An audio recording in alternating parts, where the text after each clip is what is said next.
once you make someone feel visible, you have the opportunity to tell their story better. And you want everyone to look at something and say, this not only looks like me, but looks like the best version of me.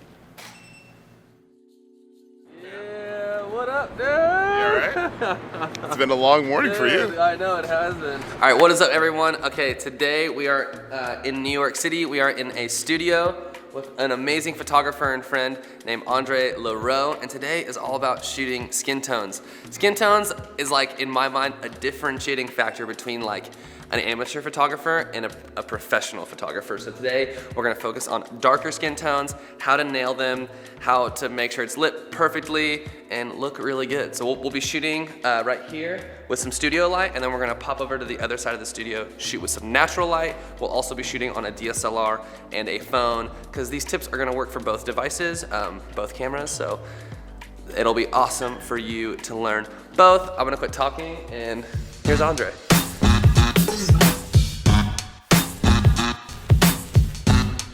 Shooting any darker skin tones it can be difficult, but it's not necessarily something that's unpopular so much as I think that it's a really kind of segregated thing that we just do. We shoot what's around us. So most people live in proximity to other people that look like them.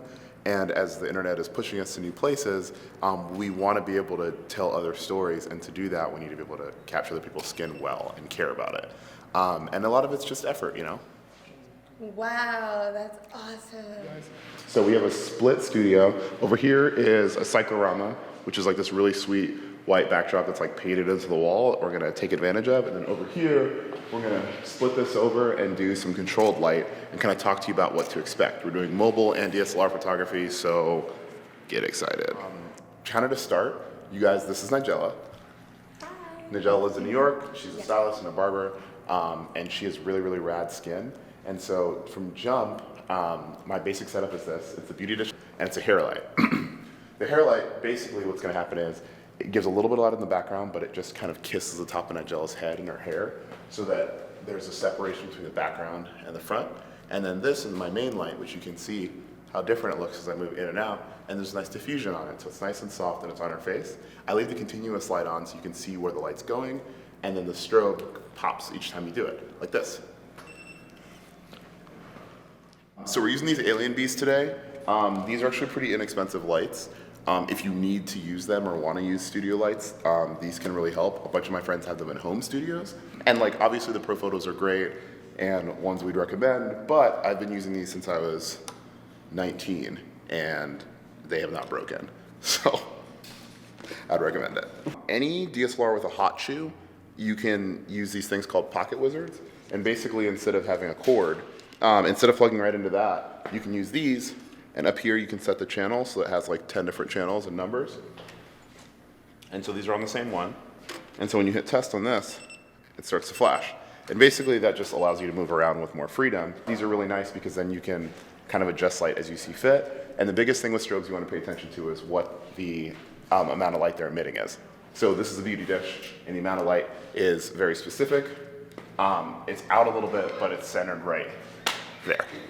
Okay, so since we're doing natural light on one side and a studio setup on this side, I don't want to mix the light sources because then the camera will be confused with the white balance. And if you're setting the white balance, it needs to set on one kind of light. So it's important that we clip these to make sure that the light I'm taking is this primarily, or it'll look really blue or really yellow. Why the backdrop matters. You'll see this when I take this right here. Will you look right here? Eyes up a little bit. So the first thing you want to look at is there clear detail between where her hair ends and where the background starts? And that's important because if not, you're robbing someone of their hair detail. Just like you wouldn't shoot a blonde person on a really, really white background, you don't want to shoot someone with dark colored hair on a black or a gray because it'll just fall off. When I was in college, I had to shoot all of the athletes in the county and I didn't use a hair light, and so 75% of those kids were like face, and then they could have had the afro the size of Julius Erving. So since we're shooting on phone and DSLR, we actually have the lights on continuous so you can use them to light this. And the idea is obviously to get the most light that we can. And you can see how well it's nicely sitting here. If you look into the phone, you can see the light draping this way. And then that hair light is coming and just giving that little detail. Now that her hair is forward, it's giving that little detail on her face, which is really helpful. so you can see every part of her skin. You can still have like shadows and detail and like all that fun internet fade, but you just want to make sure everyone looks like they want to look. See, one of the big tells is if you get variation of light. So you can see this like nice bright here and some shadows here, but you can still see every part of her skin. Look at you, just looking elegant as all hell.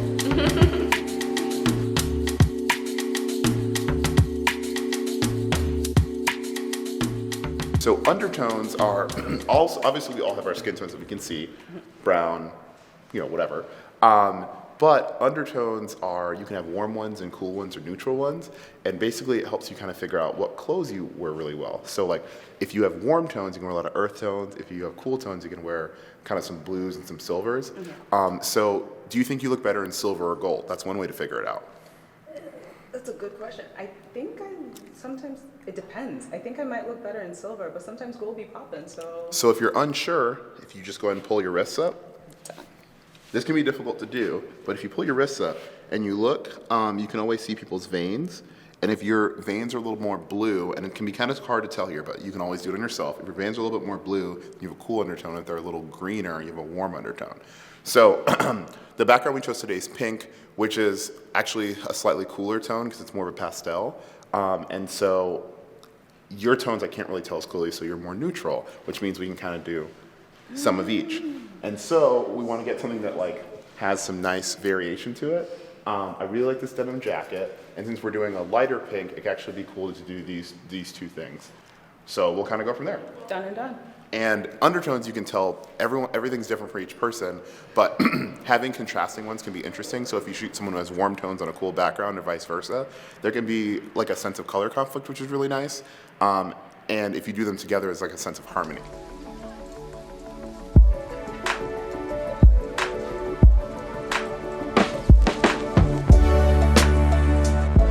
And so you'll see that now the hair light's actually being used to provide that detail that you can see right there, right above her eye.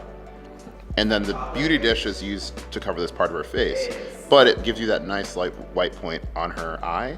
And so obviously as things move, you still want to make sure there's detail. So the two light setup is being used to bring her off of the background, and shooting it at a short aperture at a 2.8 is also super helpful. And now you can't focus on your phone necessarily, but when you use portrait mode, which I was using before, or using the Moment app, you can control more things and give yourself that light to shadow and focus ratio that you want.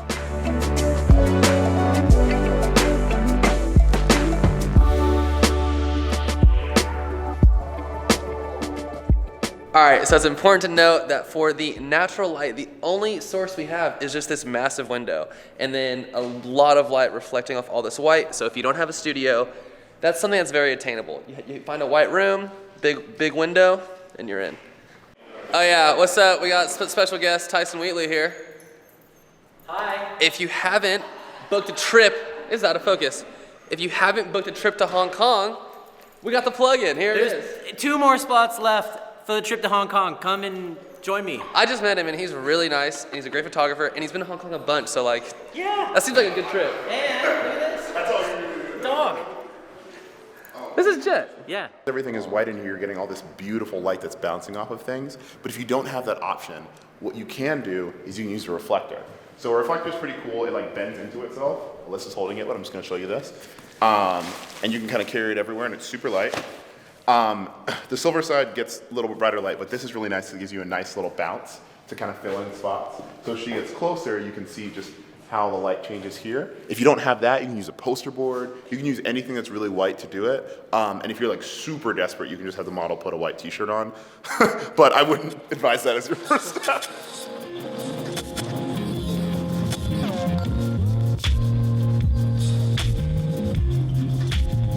Like we said, we're using mostly this window light, but I'm getting a little bit of shadow on most of Jordan's face because he's only getting illuminated with about a third of his face that's a little close to the window.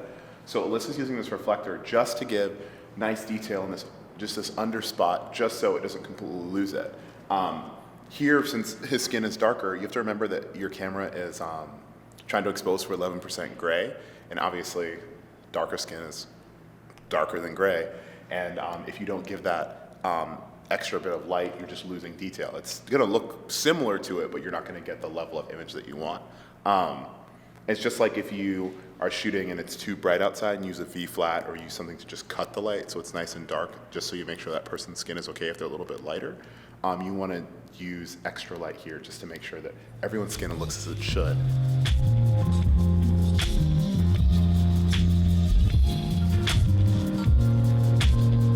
I'm just rotating them a little bit so I can get a little more light on them. So we're just gonna, guys, come this way a little bit, angle. That's perfect.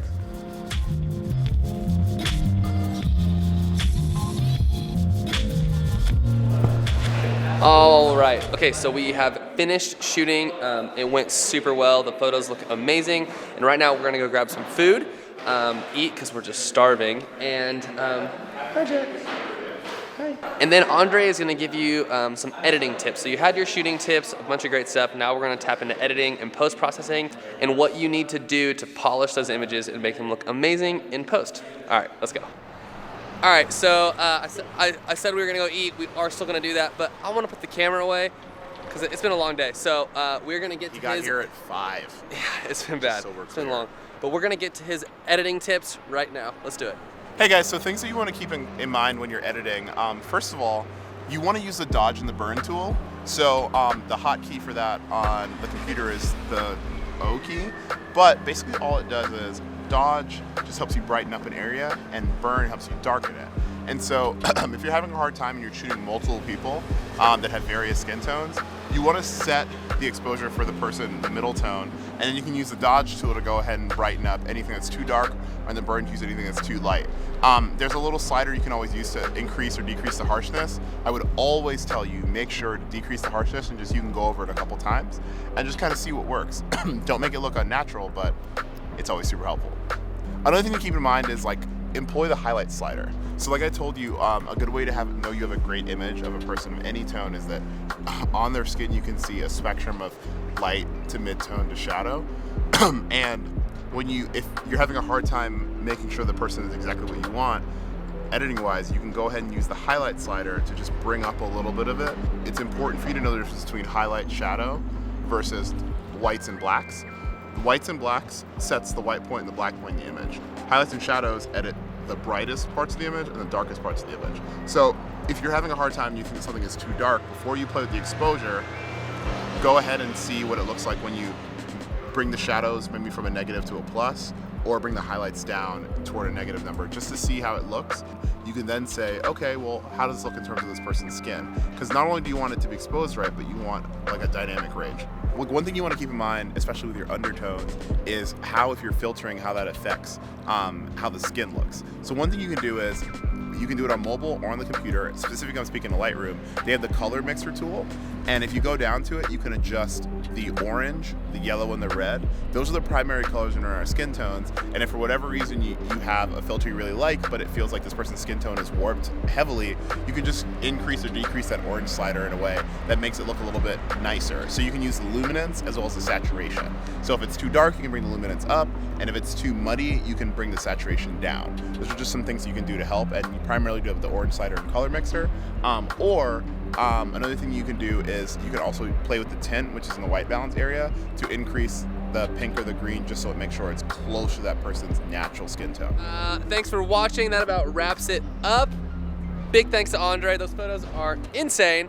And gosh, I mean, hopefully you guys are blessed for knowing more about skin tones and how to shoot them. Yes. Thanks, dude. Yeah, and I took a picture of Niles. You can see it at his handle somewhere. New at Niles Gray. Facebook profile pic. All right, we're out. Bye.